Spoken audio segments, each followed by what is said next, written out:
शौकत भारती साहब, क्या अपडेट है, अगर मैं ये जानूं, क्योंकि लोग जो है वो अपडेट के लिए, और उसके बाद फिर बातचीत का सिलसिला होगा। अपडेट अगर देते शौकत भारती।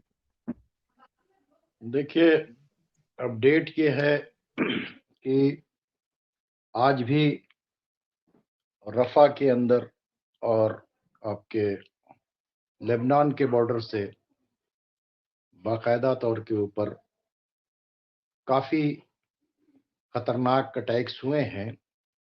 और एक तरफ जो है हमास है, कसाम ब्रिगेड है और इस्लामिक जिहाद है, और दूसरे तमाम फोर्सेस जो हैं वो गज़ा से लेके वेस्ट बैंक तक जो है ये अटैक्स कर रहे हैं। और वहाँ पर इनकी फ़ौज को बहुत बड़ा नुकसान उठाना पड़ रहा है। ये तो यहाँ का हाल है। दूसरी तरफ जो है लेबनान के बॉर्डर से हिज़्बुल्लाह की तरफ से काफ़ी बड़े हमले हुए हैं, और हिज़्बुल्लाह के भी तकरीबन 5 जो फ़ौजी हैं, वो जो जेरूशलम की तरफ दाखिल हो गए थे, वहाँ उनकी रास्ते के अंदर मुठभेड़ हुई है, और उसके बाद जो है उसके अंदर वो लोग भी वहाँ पर मारे गए हैं। तो दूसरी तरफ हिज़्बुल्लाह ने इनकी आर्मी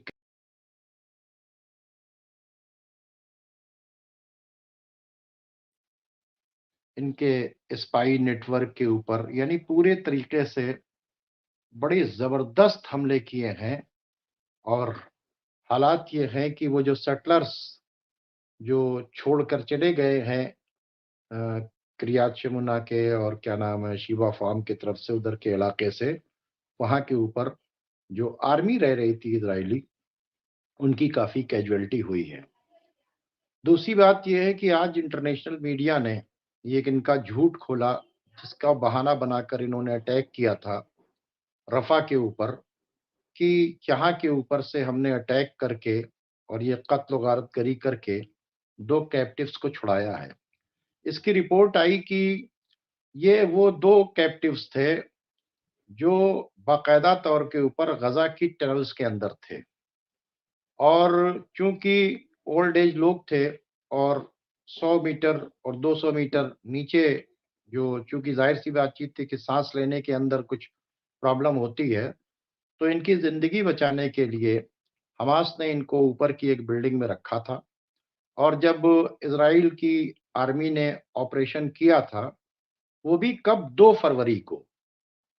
तो 2 फरवरी को ये उस बिल्डिंग के ऑपरेशन के अंदर ये 2 लोग इनको मिल गए थे। और इन्होंने रफ़ा के हमले को जस्टिफ़ाई करने के लिए और ये बताने के लिए कि हमास जो है वो रफ़ा के बॉर्डर के ऊपर है, हमास के लोग वहाँ पर छुपे हुए हैं, ये पूरी दुनिया को, और पूरी दुनिया चूँकि कह रही थी कि रफ़ा के ऊपर अटैक मत करो, खुद बाकायदा तौर के ऊपर अमेरिका भी कह रहा था, यूरोप भी कह रहा था, तमाम ममालिक कह रहे थे कि रफ़ा के ऊपर अटैक न करो।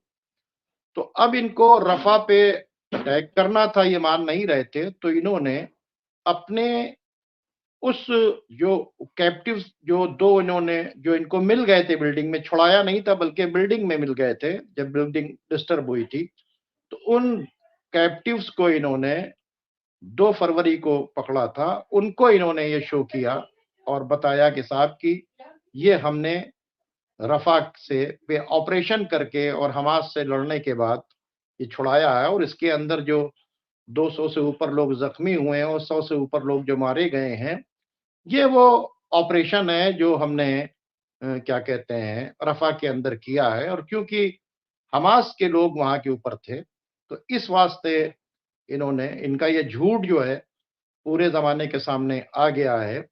और अब धीरे-धीरे एक आध दिन के अंदर बाकी ये बिल्कुल पूरी तरीके से क्रिस्टल क्लियर हो जाएगा।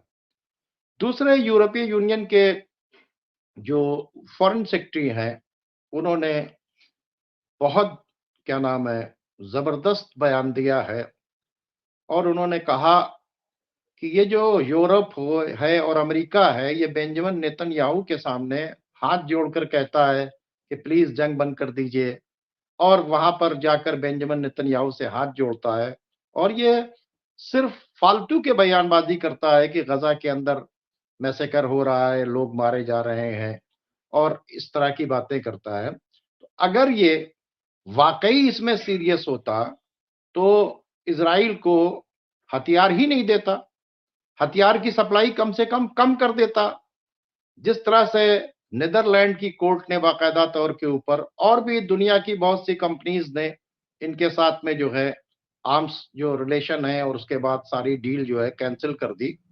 तो ये बिल्कुल झूठ है कि ये तो जाते हैं और हाथ जोड़ के कहते हैं बेंजामिन नेतन्याहू जी जंग बंद कर दीजिए। तो क्या इससे जंग बंद होगी? ये अमेरिका और यूरोप जो कर रहा है ये बाकायदा तौर के ऊपर उसको उसके मैसेकर में सपोर्ट कर रहा है। दूसरी एक न्यूज ये आई है कि ब्रिटेन बाकायदा तौर के ऊपर इजराइल की आर्मी को ट्रेनिंग दे रहा है। एक तरफ ब्रिटेन जो है अपने यहाँ की पब्लिक प्रेशर में ये बात कह रहा है कि कोई रिकॉग्नाइज करे या ना करे, हम फिलिस्तीन को रिकॉग्नाइज करेंगे और इजराइल बड़ा गलत कर रहा है, उसको ये नहीं करना चाहिए। तो आप देखें कि अमेरिका आर्म्स अम्मुनिशन दे रहा है, ये कोई और नहीं बोल रहा है, ये यूरोपीय यूनियन का जो है जो फॉरेन सेक्रेटरी है वो जो है ये उसके बारे में बाकायदा तौर के ऊपर बयान दे रहा है। तो ये यूरोप के मुंह के ऊपर उसने बहुत बड़ा तमाचा मारा है कि ये लोग कुछ नहीं कर रहे हैं और लोगों को मरता हुआ देख रहे हैं और सिर्फ बेंजामिन नेतन्याहू से जाके हाथ जोड़ते हैं।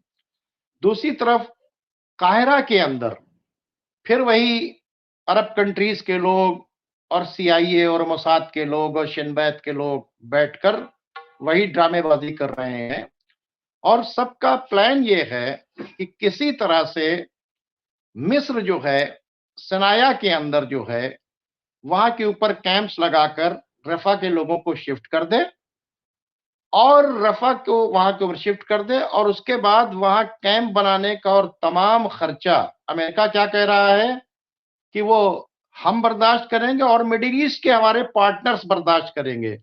यानी जॉर्डन है, कतर है, ये सब मिलकर जो है क्या करेंगे, वो वहां के ऊपर बर्दाश्त करेंगे। यानी जो सनाए के इलाके के अंदर निकालने की बातचीत हो रही थी वो बात आज भी हो रही है कि भाई अगर गजा के लोगों को बचाना है तो इसके मतलब इजराइल और अमेरिका जो पहले दिन से चाहते थे कि शिफ्ट कर दिया जाए, ये उस पर काम हो रहा है।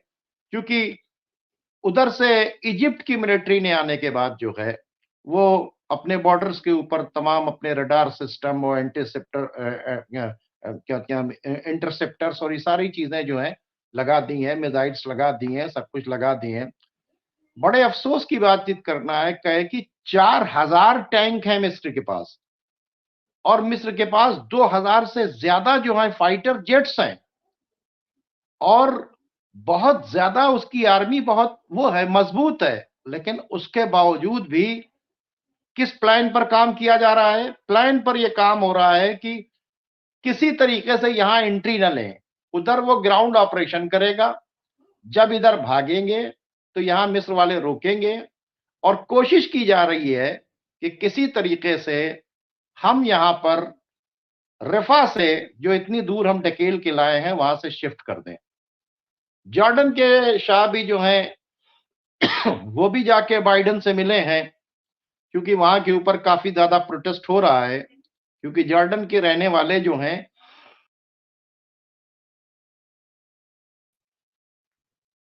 जो जॉर्डन के अंदर रह रहे हैं वो फिलिस्तीनी ही हैं, ठीक है। तो वो वहां पे कोशिश कर रहे हैं कि वेस्ट बैंक की तरफ से कहीं हमारे तरफ जो है लोग न चले आए।